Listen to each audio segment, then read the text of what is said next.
Siqareti vape, yəni elektron siqaretlə əvəzləyib ziyansız olduğunu düşünürsənsə, indi çatdıracağımız məlumatlara diqqət etmən yaxşı olar. Vape siqaretə alternativ kimi təqdim olunur. Bəziləri qoxusunu xoşlayır və zərərsiz olduğunu düşünür.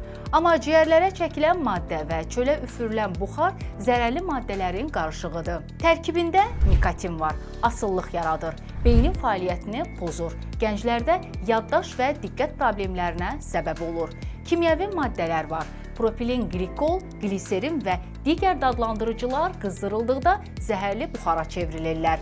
Zəhərli birləşmələr var. Onlardan biri olan diasetil ölümcül ağciyər xəstəliklərinə yol aça bilir. Elektron siqaret ağciyərin düşmənidir və nəfəs darlığı, öskürək, ağciyər çökməsi və hətta qəfil tənəffüs dayanması riski daşıyır. Vape yeniyetmə və gənclər üçün daha da təhlükəlidir. Çünki 25 yaşa qədər beyin inkişaf eləyir. Bu müddətdə nikotinə məruz qalması gələcəkdə psixoloji və fizioloji fəsadlara yol açır. Vape həm də sosial və psixoloji asıllıq yaradır. Sakitləşmək üçün darıxanda, stressdə avtomatik olaraq əlin ona uzanır. Əslində isə sən rahatlaşmırsan, sadəcə öyrəşdiyin zəhəri bədəninə geri qaytarırsan. Özünə sual ver, sən həqiqətən bunu istəyirsən, yoxsa sadəcə öyrəşmisən, bəlkə bunu bir dəbə çevirmisən? Sizsə maraqlı məlumatlar və videolar üçün kanalımıza abunə olub bizi izləməyi unutmayın.